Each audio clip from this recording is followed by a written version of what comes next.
بہت اچھا سوال ہے، بیٹھے بیٹھے۔ دیکھیے، اسلامی قانون جب بنا تھا، بنتا ہے اور جب ہے، تو اس کے پہلے سماج کے اندر بہت بڑی تبدیلیاں ہیں۔ اگر کسی اول تو طلاق قطعاً نہیں ہونی چاہیے۔ مردوں کو طلاق سے روکنے کے لیے اسلام نے بہت احکام دیے، سخت احکام۔ یہ جو 3 طلاق کے سلسلے میں پروپیگنڈا کیا گیا، یہ اسلام کو بالکل نہ سمجھنے والے اس پروپیگنڈے سے متاثر ہوئے۔ اگر کوئی مرد ایک ہی سٹنگ میں ایک ساتھ خدا نہ خواستہ اپنی وائف کو 3 طلاق دیتا ہے تو وہ اسلام کی نگاہ میں کرمنل ہے۔ میں کرمنل بول رہا ہوں۔ طلاق کا مسئلہ سول لاء میں آتا ہے۔ یہ لاء کے جو ٹیچریں ہوں گی وہ جانتی ہوں گی، طلاق یہ کرمنل لاء میں نہیں آتا، لیکن ایک دفعہ میں 3 طلاق دے دینا اسلام کے نزدیک کرائم ہے، اور اس کی سزا شوہر کو دلائی ہے اسلام نے۔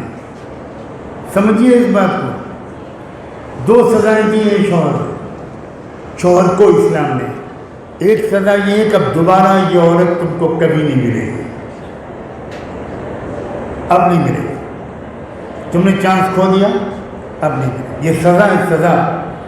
اور یہ سزا اس لیے ہے کہ طلاق دینے کے بعد 98% شوہر شرمندہ اور پریشان ہوتے ہیں، غصے میں آ کے دے دیتے ہیں۔ وہ کوئی کورٹ میں کیس ہارتے ہیں، ان کی دکان پر گھاٹا ہوتا ہے، غصے میں آتے ہیں، اور وہ غصہ گھر میں بیوی پر نکلتا ہے۔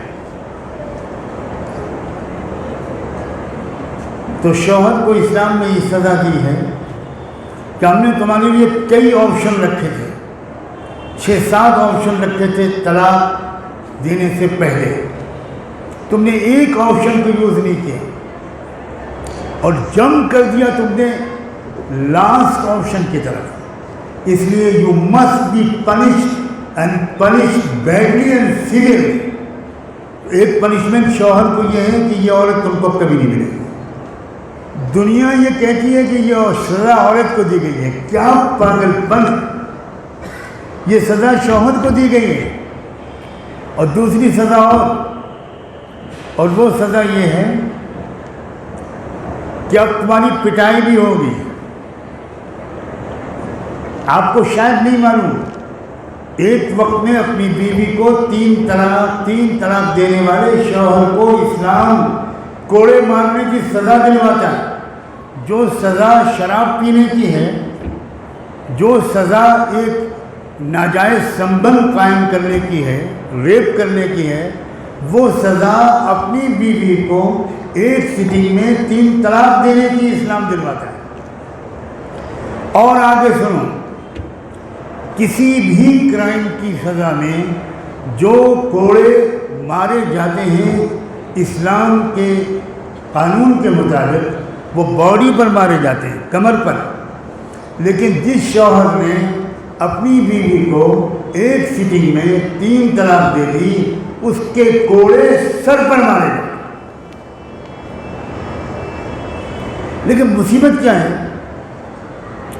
پروپیگنڈا، ٹی وی، اخبارات، ہمارے بہت پڑھے لکھے نیتا 4تھویں پاس کیسی شاندار باتیں کرتے ہیں۔ کیا کریں اس کا؟ ہم چلا کے تھک گئے۔ مسلم پرسنل لا بورڈ نے کورٹ کے سامنے، سپریم کورٹ سامنے یہ رکھا کہ سر، یہ 3 طلاق کے بعد عورت کو جو مینٹیننس شوہر نہیں دے سکتا اسلام کے قانون کے مطابق، اس کی فلسفی سمجھیے، اس کے پیچھے کیا وزڈم ہے وہ سمجھیے۔ اگر یہ عورت اپنا خرچہ لینے کے لیے زندگی بھر اس شوہر کے پاس جاتی رہے گی تو کیا وہ شوہر اس کی قیمت وصول نہیں کرے گا؟ کیا وہ سیکسولی کسی وقت بھی ایکسپلائٹ نہیں کرے گا؟ میں تم کو زندگی بھر خرچہ دوں گا مگر آؤ میرے بستر پر سو، اس کاغذ پر سائن کرو۔ مرد بلیک میل کر سکتا ہے۔ مرد کے بلیک میلنگ سے بچانے کے لیے اسلام نے کہا کہ عدت کے بعد تم ہماری ذمہ خرچہ نہیں، مگر اب وہ عورت کیا کرے؟ نمبر ایک یہ کہ یہ عورت کیا کرے، یہ اسلامی سوچ نہیں ہے۔ عورت لاچار نہیں ہے، عورت کے بعد بہت آپشن ہے۔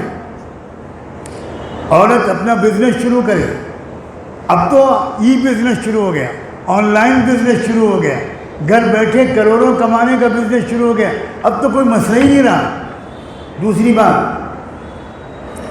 یہ کروڑوں کی جائیداد جو اوقاف میں ہے، اوقاف، اب یہ وقف کی جو پراپرٹیاں ہیں جن کی کروڑوں کی آمدنی ہے، اس عورت کا حق ہے کہ اس کو جب تک اس کی اپنی ذاتی آمدنی کا ذریعہ نہ شروع ہو جائے، وقف بورڈ سے اس کو ملے 10,000 20,000 30,000 منتھلی، جو اس عورت کا خرچہ ہے مینٹیننس کا، وہ وقف بورڈ سے ملنا چاہیے۔ مسلمانوں کو بیت المال قائم کرنے چاہیے، اپنی زکوٰۃ کو اجتماعی طور پر ایک جگہ جمع کر کے وہاں سے جو ہماری نیڈی سسٹرز ہیں، وہ چاہے وڈو ہوں، چاہے وہ ڈیورسی ہوں، یا نابالغ لڑکیاں ہوں، یا ہینڈی کیپ لوگ ہوں، کوئی بھی ہوں، ایون نان مسلم، سب کو بیت المال سے ہیلپ ملنی چاہیے۔ تو مسلمان اسلام پر عمل نہیں کرتے، قانون داں اسلام کو نہیں سمجھتے، قرآن کے ذریعے اسلام کو نہیں سمجھتے، یہ ساری مصیبت ہے۔